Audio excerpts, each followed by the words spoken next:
Darush, can you just go back to that slide just before? I just wanted to share with colleagues the flu vaccination. I found this particular poster from Public Health England very, very helpful, and perhaps maybe all community pharmacists and other pharmacists giving vaccinations this year may just want to have this on the desktop as an aid memoir when giving out flu vaccinations this year. Okay, so without further ado, I think we'll move on to the next item, which is how we're going to sort of be using remote consultations. And Darush, probably I've been working with him for many, many years, starting with the Stop Smoking and Smoking Cessation Services in South East London. But I think Darush has moved on to that to become a consultant in inhaler techniques, etc. So Darush, what are the challenges facing you in your GP practice, having to advise asthmatics without actually being able to have face-to-face contact? And perhaps first of all, you want to give a slight praise of your background, and then we can kick into your presentation. Thanks, Raj. Sorry, Bipin, for those technical bits there on your presentation. So my name is Darush, and I'm basically a community pharmacist by background, 20 odd years. I then started in 2014 working with Barnet CCG, which is now North Central London CCG, Barnet Borough, and I'm a respiratory lead pharmacist there. I'm also doing quite a lot of work with the Primary Care Respiratory Society, part of their executive committee, and learning a lot from our GP colleagues, nurse colleagues, pharmacy colleagues, of course, and various other colleagues and patients, of course. So over the years, I think with the Barnet project, the first thing I really wanted to focus on there was optimizing inhaler technique, because one of the things is if we can't get the medication to the site of action, then there's no point in having that inhaler. And as medicines management pharmacists, we're looking to optimize those treatments and reduce waste as much as possible.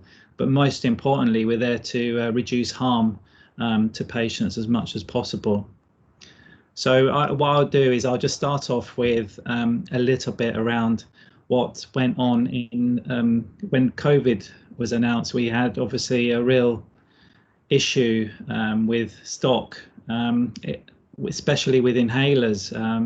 We had a 400% increase in demand on inhalers, and it was so important that the medicines management teams and the GP practices. So I do some work in some of the GP practices and as an independent prescriber as well, and we were finding that we were prescribing by brand inhalers, and it was great, but it was no good when the stuff was out of stock. So it was really important that we communicated with the local pharmaceutical committee. So the Middlesex group were fantastic with alerting us of stock issues and the community pharmacies. And what was important was that when there were shortages of stock, especially for medicines for adults and children, we're finding there was an issue with Clenil, for example. We needed to make sure that we could offer a safe alternative. So what this article was looking at was how in the future, if there are issues again with shortages, how it's important that we have alternative treatments on formularies that are the equivalent. So it makes it seamless. But obviously, if we're changing patients' medication to something that's therapeutically equivalent and in the same device, we need to make sure that's communicated really well. And we're using things like WhatsApp messaging and news bulletins, and the LPC were communicating through. We also connected with the Royal Pharmaceutical Society London Northwest group, and we got the message out even nationally as well. But while we were communicating that with patients, there was an upsurge in, for example, inhaled corticosteroid prescriptions. That was great news, because I think patients were concerned about their lung conditions, and they obviously wanted to become hopefully more adherent to treatment. But while we were at it, we needed to make sure those high value interventions were there and it was all done part of a shared decision-making process. And I think now advice to all of you really is, if patients have been stockpiling of medicines, it's really important now we ask patients to use up what they've got now, and make sure we have enough stocks for everybody if stock issues were to arise again. But as I said earlier, optimizing inhaler technique, it's been hard for me to go and see patients face to face, but GP practices have had, we've been fortunate that we've been able to use free software like AcuRx, for example, where we can text message patients, we can you do video consultations with patients, and we can do telephone consultations. But for something like inhaler technique, it's you can't really do a telephone consultation for inhaler technique, because 9 out of 10 of us healthcare professionals, for example, are not able to use a metered dose inhaler technique, for example. So it's important that we keep up to date and competent to do it ourselves, and we can follow the 7 steps to good inhaler technique set by the UK Inhaler Group standards. So what I've been sharing with my colleagues in primary care and in community pharmacy is this medicines management safety pyramid. We still need to make sure that patients are diagnosed. Look at the history. Have they been diagnosed correctly? Check for. There's a big push around, obviously, low carbon type inhalers, but we need to do this the right way. We don't switch people to lower carbon alternatives. We need to make sure we find the right device that fits the right patient. And so what we've been trying to do is, if we can optimize treatment with good technique, and I've been sharing videos like this, for example, spacer videos, for example, with colleagues, which I'll just show you a clip of this, just so you get an idea of what we've been sharing in training. And hold technique, and there's also tidal breathing technique, with mask or without mask. So it's important that you find the right spacer device for the right patient. So let's do a demonstration of single breath technique. I'll do that first of all with a large volumatic spacer. Thing to be aware of is the compatibility of a metered dose inhaler with the spacer. So this one fits snugly, but it doesn't fit every device. Let's assume we prepared and loaded the metered dose inhaler. This is a single breath and hold technique.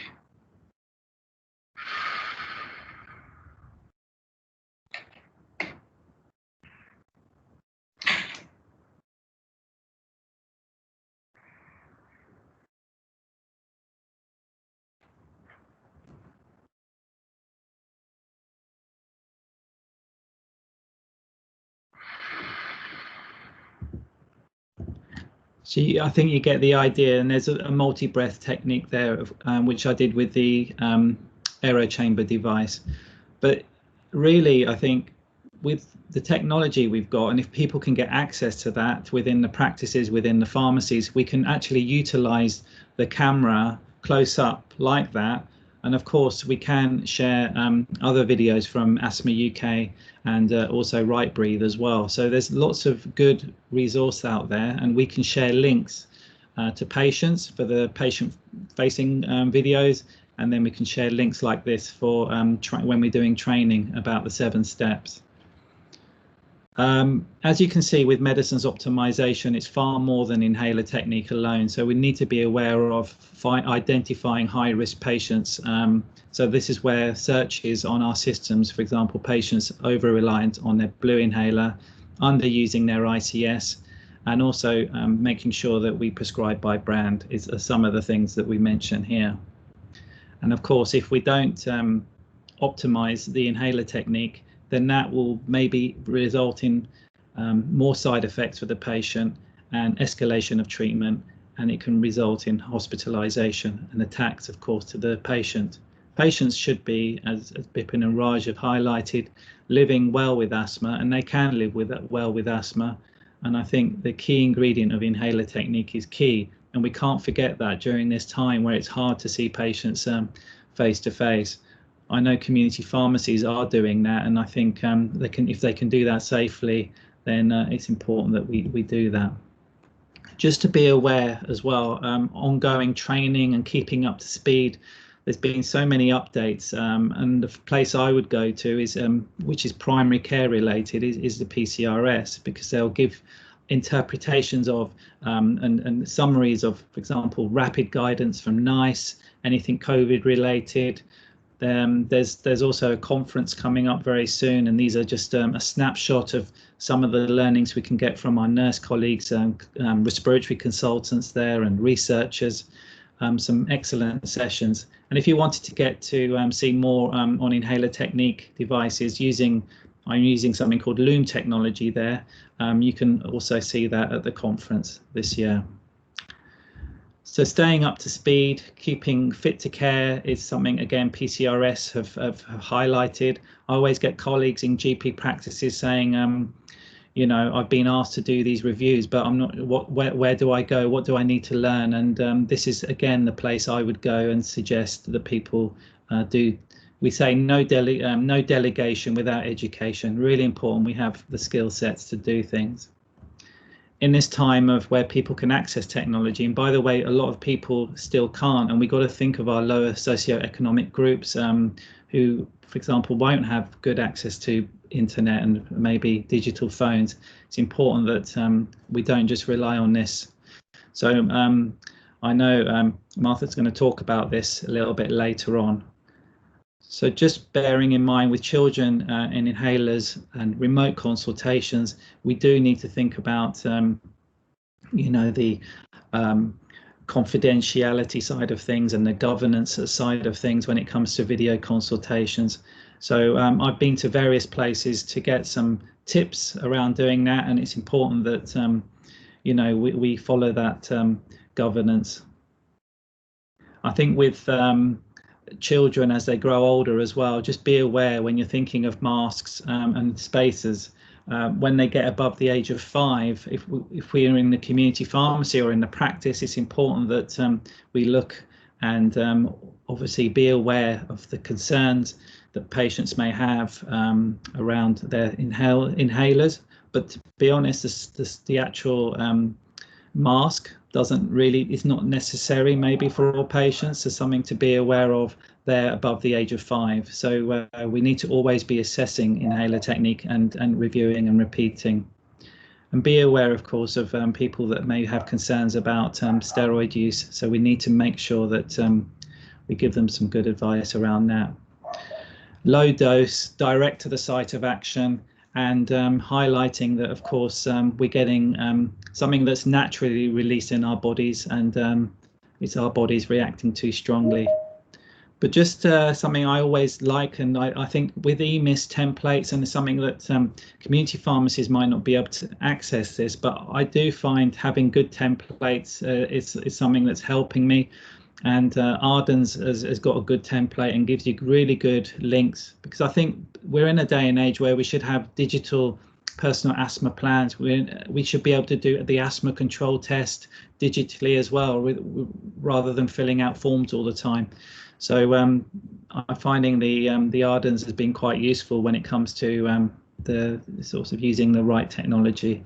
And I can't I mean, I was one of the pharmacists involved in helping develop Rightbreathe, so I have to give that a plug. It's a great place to not only learn about the inhalers, but of course the medications inside them as well, which is great. Yeah, so just one last thing to end off with mine. If you do hear a whistle, by the way, with most dry powder inhalers and also with things like clip tones and flow tones and all these tools that we've got, if you hear a whistle, it's generally a good sign. But for a spacer, if you do hear a whistle, with the commonly prescribed aerochamber inhaler, for example, if you hear a whistle, you're inhaling too quickly. So I thought I would end with that, because we can make mistakes if we don't have the training ourselves. And I thought this article about remote consultations in the PJ Nina Barnett and colleagues was very good, just around some of the words we could use around setting the scene and making sure patients understand, because we can't be didactic with this. It has to be partnership, working with our patients, of course. So that's the end of my presentation. Thank you very much, Darush.